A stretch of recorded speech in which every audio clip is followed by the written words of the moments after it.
கொடைக்கானலில் சட்டமன்ற பேரவை ஏடுகள் குழுவினர் மன்னவனூர் அரசு உயர்நிலைப்பள்ளி மற்றும் வான் இயற்பியல் ஆய்வகம் உள்ளிட்ட பகுதிகளில் ஆய்வு.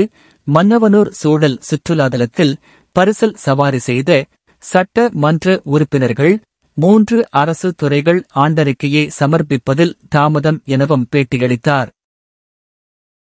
திண்டுக்கல் மாவட்டம் கொடைக்கானலுக்கு சட்டமன்ற பேரவை ஏடுகள் குழு வருகை புரிந்து நட்சத்திர ஏரி அருகே உள்ள தனியார் நட்சத்திர விடுதியில் சட்டமன்ற பேரவை ஏடுகள் குழு தலைவர் லட்சுமணன், விழுப்புரம் சட்டமன்ற உறுப்பினர் தலைமையில் RK நகர் சட்டமன்ற உறுப்பினர் எபினேசர், சிதம்பரம் சட்டமன்ற உறுப்பினர் KA பாண்டியன், வால்பாறை சட்டமன்ற உறுப்பினர் அமுல் கந்தசாமி உள்ளிட்டோர் தலைமையில் கூட்டம் நடைபெற்றது. இதனையடுத்து திண்டுக்கல் மாவட்டத்தில் மேற்கொள்ளப்பட்டு வரும் திட்டப் பணிகள் தொடர்பாக துறைகளின் ஆண்டறிக்கையை உரிய நேரத்தில் சட்டமன்றத்தில் சமர்ப்பிக்க வேண்டும் என்பதற்காக 2 நாட்கள் ஆய்வுப் பயணம் மேற்கொண்டதாகவும், இதில் திண்டுக்கல், பழனி ஆகிய பகுதிகளில் கொடைக்கானல் மலைப்பகுதிகளில் கள ஆய்வு மேற்கொள்ளப்பட்டது. இதனைத் தொடர்ந்து கொடைக்கானலில் அப்சர்வேட்டரி பகுதியில் இயங்கும் வான் இயற்பியல் ஆய்வகத்தில் சூரியன் ஆராய்ச்சி செய்வது குறித்து சட்ட மன்ற ஏடுகள் குழுவினருக்கு அங்குள்ள விஞ்ஞானிகள் எடுத்துரைத்தனர். மேலும் மேல்மலை கிராமங்களான பூம்பாறை முருகன் கோயிலில் சட்ட மன்ற உறுப்பினர்கள் சாமி தரிசனம் செய்தனர். இதில் ஹாஸ்டல் வசதி, சாலை வசதி உள்ளிட்டவைகள் ஏற்படுத்தி தர வேண்டும் என கிராம மக்கள் குழுவினரிடம் வேண்டுகோள் விடுத்தனர். இதனையடுத்து மன்னவனூர் ஆட்டு பண்ணை, ஆராய்ச்சி மையம் உள்ளிட்ட இடங்களை நேரில் பார்வையிட்டு ஆய்வு மேற்கொண்டனர். இதனையடுத்து மன்னவனூர் சூழல் சுற்றுலா தலத்தில் உள்ள ஏரியில் சட்டமன்ற உறுப்பினர்கள் மற்றும் அரசு அதிகாரிகள் பரிசல் சவாரி செய்தனர். இதனையடுத்து செய்தியாளர்களுக்கு பேட்டியளித்த சட்டமன்ற ஏடுகள் குழு தலைவர், இந்த பகுதியில் மூலிகை பண்ணைகள் அதிகம் உள்ளன.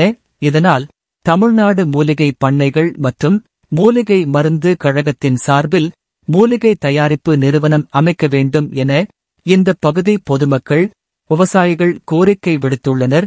மூலிகை பண்ணை இங்கு அமைந்தால் இங்குள்ள விவசாயிகளுக்கு பெரிதும் பயனுள்ளதாக இருக்கும் என்பதால் இங்கு மூலிகை பண்ணை அமைக்க இந்த குழு சட்டமன்றத்தில் பரிந்துரை செய்ய உள்ளதாக பேட்டியளித்தார்.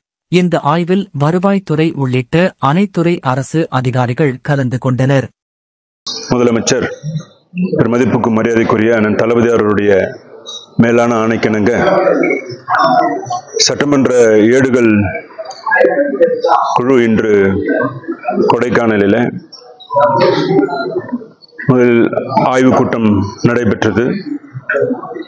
அந்த கூட்டத்தில் கிட்டத்தட்ட 3 துறைகள், டைம்கால், தமிழ்நாடு மின்விசை நிதி மற்றும் அடிப்படை வசதி மேம்பாட்டு நிறுவனம், அப்புறம் ஊரக வளர்ச்சி மற்றும் ஊராட்சித்துறை சார்பில் மகாத்மா காந்தி தேசிய ஊரக வேலை உறுதி திட்டம் மற்றும் தமிழ்நாடு ஊரக வீட்டு வசதி மற்றும் உட்கட்டமைப்பு வசதி மேம்பாட்டு கழகத்தின் அந்த 3 துறை சார்பில் ஆய்வுக் கூட்டம் நடைபெற்று பிறகு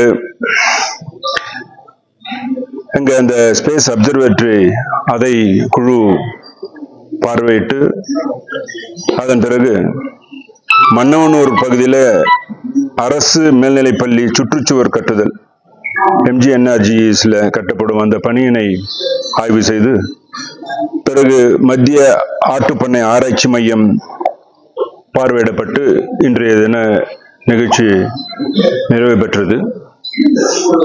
இதுல குறிப்பாக இன்றைய தினம் டைம்கால் அந்த துறை சார்பில் ஆய்வு மேற்கொள்ளப்பட்ட போது அந்த ஆனுவல் ரிப்போர்ட்லாம் மிக தாமதமாக வைக்கப்பட்டது. அதை வலியுறுத்தி அதை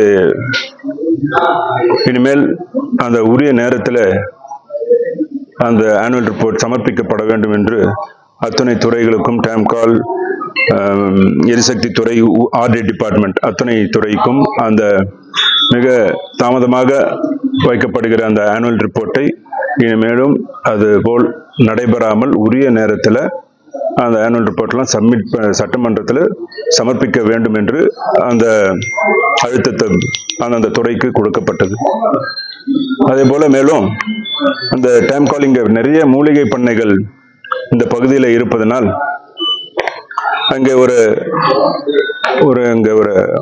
மூலிகை அந்த ஃபேக்டரி ஒன்று இங்கே அமைப்பட வேண்டும் என்ற ஒரு கோரிக்கை வைக்கப்பட்டிருக்கின்றது. அதுவும் குழு பரிந்துரை செய்யப்படும் என்பதை இந்த நேரத்தில் இந்த பகுதி வாழ் மக்களுக்கு அது மிகவும் பயனுள்ளதாக இருக்கும் என்ற அந்த அடிப்படையில் அவை முன் வைக்கப்படுகிற ஏடுகள் குழு அதற்கு பரிந்துரை செய்யும் என்பதை இந்த நேரத்தில் தெரிவித்துக் கொண்டு விடைபெறுகிறேன். நன்றி, வணக்கம்.